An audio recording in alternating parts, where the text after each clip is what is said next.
ताज़ा मनफी सोचों को मुस्बत सोचों में किस तरह तब्दील किया जाए, कुरान इसके बारे में क्या कहता है, या ये बता दीजिए कि ज़िंदगी में मुस्बत रहना कितना ज़रूरी है। बिल्कुल आदिल, हम अपने मनफी सोचों को मस्बत सोचों में कन्वर्ट कर सकते हैं और ये बहुत इम्पोर्टेंट है। देखिए, इंसानी दिमाग अल्लाह ताला की बहुत अजीब और हसास तख्लीक है। इस दिमाग का काम है सोचना। अगर हम इसको किसी सोच पे नहीं भी लगाते हैं तो ये ख़ुद सोचने लगता है और नेचुरली कुदरती तौर से दिमाग नेगेटिव सोचों की तरफ जाता है। देखिए, जब हम मनफी सोचों की तरफ जाते हैं तो हमारा दिमाग हमारे मेमोरी बैंक से, हमारी याददाश्त से, हमारे माजी के मनफी सोचें होती हैं, मनफी एक्सपीरियंसेस होते हैं, हमारी जो नाकामियाँ होती हैं, हमारे जो मायूसी के वाक़यात होते हैं, वो एक एक करके उसकी भरमार करना शुरू कर देता है, हमें याद दिलाना शुरू कर देता है। और हम जितनी देर मनफी सोचों में रहते हैं, हम एंग्जाइटी की तरफ, डिप्रेशन की तरफ जाते हैं। इसलिए बहुत ज़रूरी होता है कि हम मस्बत सोचों की तरफ कन्वर्ट करें। लेकिन जैसे ही हम मनफी सोचों को ख़त्म करके मस्बत सोचों की तरफ आते हैं या मस्बत सोचों की तरफ लगते हैं, तो यही दिमाग हमारे मेमोरी बैंक से हमारे मस्बत एक्सपीरियंसेस, मस्बत तजुर्बात, हमारे माजी में जो हमारी कामयाबी हैं, जो हमारी अचीवमेंट्स हैं, जो खुशगवार वाक़यात हैं, वो सारे एक एक करके हमें पेश करना शुरू कर देता है। इट टोटली डिपेंड्स कि हम किस तरह उसको यूज़ करते हैं अपने दिमाग को मस्बत और मस्बत सोचे के लिए। कुरान भी कहता है मस्बत सोचों के लिए। जैसे ये हुज़ूर सल्लल्लाहु अलैहि वसल्लम के इब्तदाई मक्की दौर का वाक़या है जो मैं पेश करूँगा।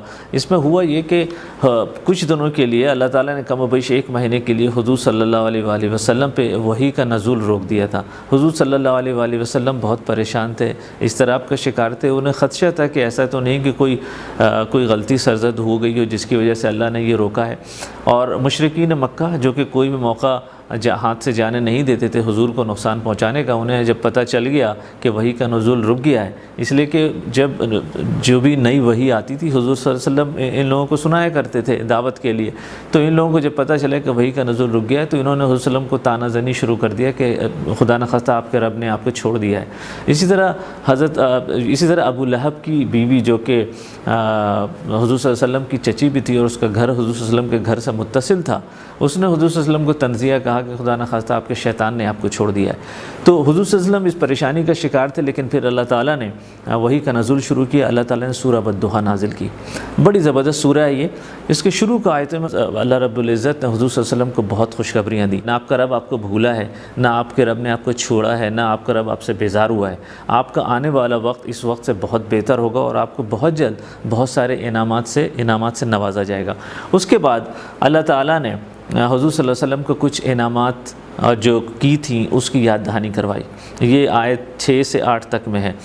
अल्लाह ताला ने फरमाया कि आप यतीम थे, मैंने आपको रहने के लिए जगह दी। आप राह भटके हुए थे, राह भूले हुए थे, मैंने आपको हिदायत अता की। आप नादार थे, आपको तमन्नगरी अता की।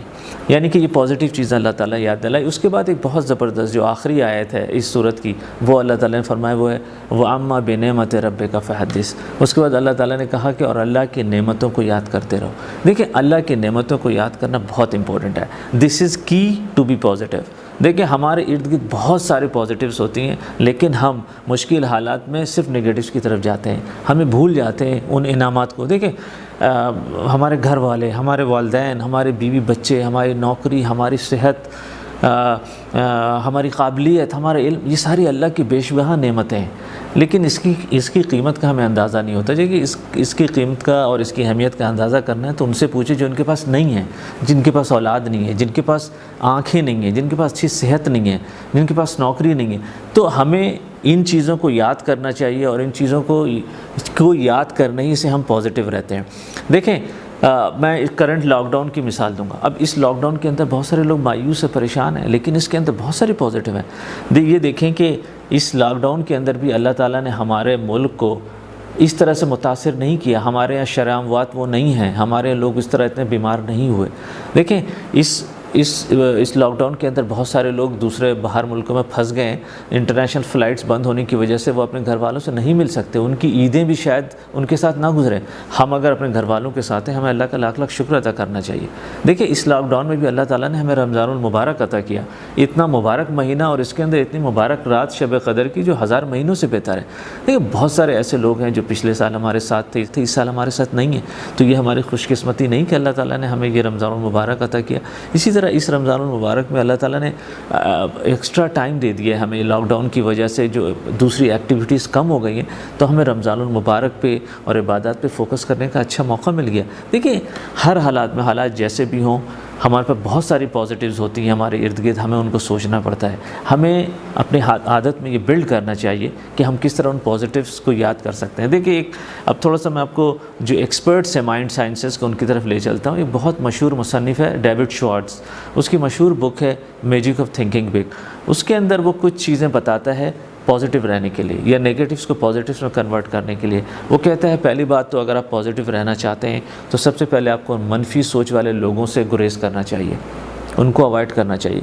दूसरी चीज़ वो कहता है कि अपने जहन को जहरीली ग़िज़ाओं से बचाएं। देखिए ये जो हम बातें करते हैं ना, ये हमारे फूड होता है हमारे जहन का, हमारे जहन। तो ये जो जहरीली ग़िज़ा होती है वो ग़ीबत, वो कहते हैं ग़ीबत से हमेशा बचें। ये जो ग़ीबत होती है ये जहन के लिए बहुत ज़हर आलूद है, इससे हर हालत में गुरेज करें। तो तीसरी चीज़ वो बताता है कि जी हमेशा पॉजिटिव वर्ड्स यूज़ करें। पॉजिटिव वर्ड्स की मिसाल इस तरह देता है वो कहता है कि देखें जैसे आप किसी प्रोजेक्ट पे काम कर रहे हैं और उस प्रोजेक्ट को एक तरीके से आप कर रहे हैं और उस तरीके में आप फेल हो जाते हैं, उसको नेगेटिव तरीके से कहने का ये तरीका आप कहते हैं कि जी हमें इस प्रोजेक्ट में नाकामी हो गई है। लेकिन उसी प्रोजेक्ट को, उसी बात को पॉजिटिव तरीके से कहने का तरीका ये, आप ये कह सकते हैं कि हम इस प्रोजेक्ट को अब नए तरीके से करेंगे। इसी तरह आप किसी काम में बहुत मुश्किलात का शिकार हो गए, ठीक है ना, इसको आप नेगेटिवली जब आप कहते हैं अपनी टीम को कि जी हम बहुत ज़्यादा मुश्किलात का शिकार हो गए हैं इस काम में, उसको पॉजिटिव आप इस तरह कह सकते हैं कि जी हमें थोड़ी सी और मेहनत करनी है इसके अंदर। इसी तरह अगर आपने किसी बिज़नेस में या किसी प्रोजेक्ट में आपने फाइनेंशियल इन्वेस्टमेंट कर दी है बहुत बड़ी, उसको नेगेटिव कहने का तरीका ये आप ये कहते हैं, नॉर्मली जो नेगेटिव लोग हैं वो ये कहेंगे कि जी हमने इसमें बहुत पैसे लगा दिए हैं और ये पैसे वापस आने के चांसेस बहुत कम है। लेकिन अगर आप पॉजिटिव हैं, आप पॉजिटिव थिंक करते हैं, तो आप इसको ये कहेंगे कि जी हमने इसमें बहुत सिग्निफिकेंट इन्वेस्टमेंट की है, इसके अंदर अच्छी खासी इन्वेस्टमेंट की है, लेकिन इसके अंदर से इंशाल्लाह पॉजिटिव रिटर्न आएंगे। देखिए पॉजिटिव अल्फाज, मस्बत अल्फाज का इस्तेमाल और चुनाव आम ज़िंदगी के अंदर बहुत इंपॉर्टेंट होता है अपने आप को पॉजिटिव रखने के लिए और नेगेटिव से पॉजिटिव कन्वर्ट करने के लिए। देखिए पॉजिटिव रहना बहुत इंपॉर्टेंट है कामयाबी के लिए। देखिए जितने भी कामयाब लोग होते हैं ये बहुत ही बुनियादी चीज़ होती है, दे ऑलवेज़ रिमेन पॉजिटिव। ये लर्न कर सकते हैं, we can learn it through practice. हमें इसको अपनी ज़िंदगी में, अपने मामूल में शामिल करना होगा, then only we can always remain positive.